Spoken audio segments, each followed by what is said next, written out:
The Republican Party under Donald Trump is about one thing and one thing only: what is good for Donald Trump.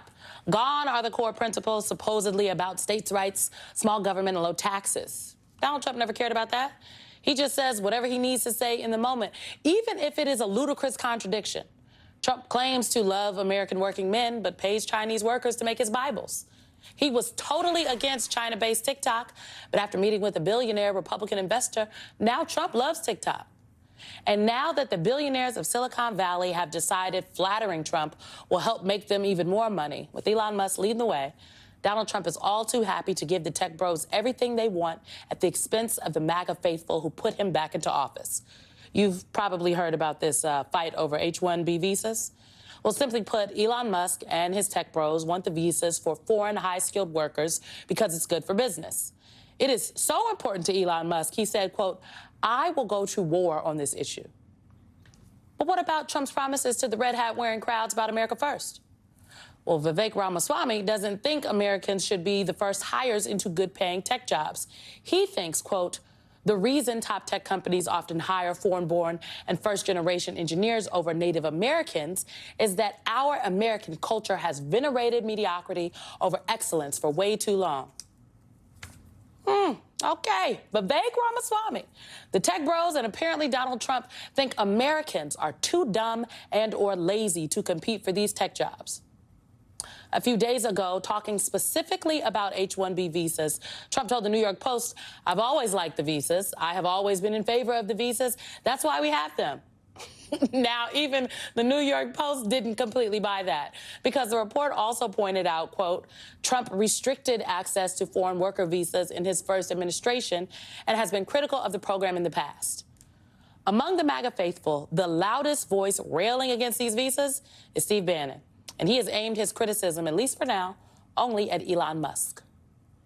You can be part of this, but you're not going to sit here and lie to us to our face and expect to say, oh, because you're worth $500 billion, you people that are taking money, take money. I don't care. Bow down and kowtow. I don't care.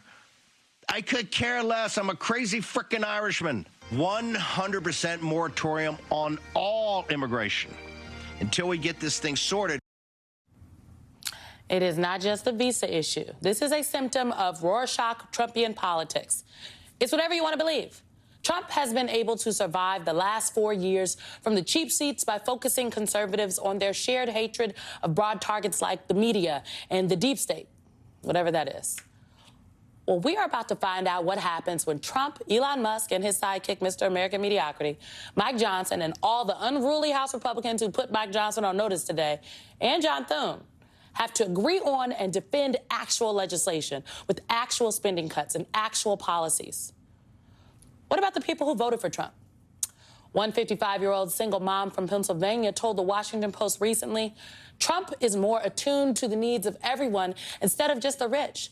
I think he knows it's the poor people that got him elected, so I think Trump is going to do more to help us. Joining us now is Jason Johnson, professor at the School of Global Journalism and Communication at Morgan State University. He's also an MSNBC political analyst. Jason, let's start where I ended. That last quote from this woman in Pennsylvania who voted for Trump. What say you? I'm not surprised. I think that a lot of people who voted, and let's not forget, it's a very small margin. It was not a blowout. It looked one way on election night. It looked one way when we actually started seeing the numbers later. There are a lot of Americans that take Trump's general dislike for America as empathy for their individual struggle. So I'm not surprised. Look, if you're concerned about the price of eggs, if you're concerned about the price of gas, if you've been nervous ever since the sort of end of the COVID pandemic, there are a lot of Americans who think that Donald Trump understands that. They're wrong. He doesn't really care. The people he associates with don't really care. But I'm not surprised that this woman felt that way. And I think, obviously, a majority of people in Pennsylvania and a lot of other swing states felt the same way. You know, this rift within the Republican Party apparatus currently is being referred to as a MAGA civil war. This is what Axios had to say about this civil war. Elon Musk condemned a segment of the MAGA movement as contemptible fools who should be purged from the Republican Party in a social media post Friday. The schism may force Trump to ultimately take sides between the largely white working class supporters who first made MAGA succeed and the techno-libertarian billionaires like Musk who are at the center of his new administration. You know, my mother used to say, if it ain't about you, don't get in it, okay? Just don't put your nose in business that doesn't belong to you. But we are all watching this play out, and to be clear, I'm watching. But this is something that is going to test this movement, if you will. I disagree, Simone. And here's why. You don't think so? That 55-year-old woman, no. That 55-year-old woman in Pennsylvania is not watching this conversation on Twitter. She's not. She's not. She is still excited. And the people who voted for Donald Trump are still excited. What is happening with this visa conversation, it is an online conversation. It is an elite conversation. It is not a conversation that, as of right now, is affecting most of the men and women who actually voted for Donald Trump. Now, do I think it's bad? Of course it is. Do I think it reveals that you have a conflict in the Republican Party between nativists and white nationalists? Of course you do. Do I think it reveals some of the racism of a certain class of people like Vivek Ramaswamy? Of course it does. But is that going to ultimately impact how Congress behaves? I don't think we know yet. And until, frankly, I know exactly what job, I don't know what security card Elon Musk has or Vivek. I don't even know what their technical jobs are at this point. Right now, they're just two guys talking like influencers online. So until we see this manifest in policy, it's just yapping from a bunch of basically palace intrigue Republican elites. I mean, I'm going to be honest, I don't think they're going to get a swipe card because this isn't an actual agency of the United States government that was created. They do not have any appropriated funds, if you will. DOJ doesn't. It is a, for all practical purposes, a working group that, frankly, which is, you know, that's what it is. But this point that you just made about this is an elitist conversation among the MAGA folks.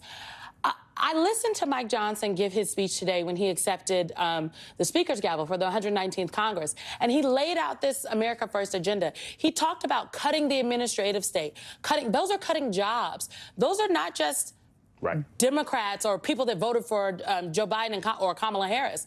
That will affect people across the board, and disproportionately, I think, a number of folks that perhaps cast their ballot for Donald Trump and this MAGA movement. So do you not think that when the chickens come home to roost in that way, or let's just say they actually try to take a real swipe at Social Security, that people might not say, well, wait, what's going on here?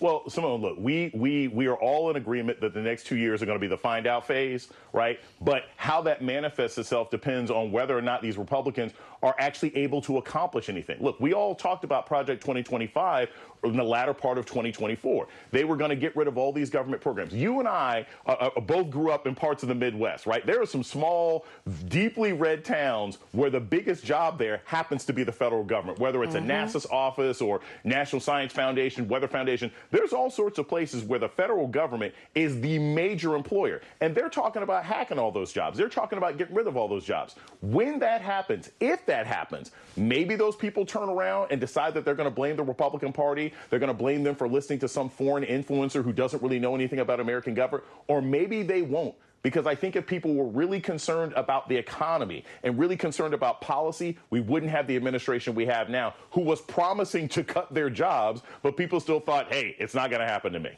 Well, talk about it, Jason Johnson. Thank you for joining us tonight, my friend. Get some rest.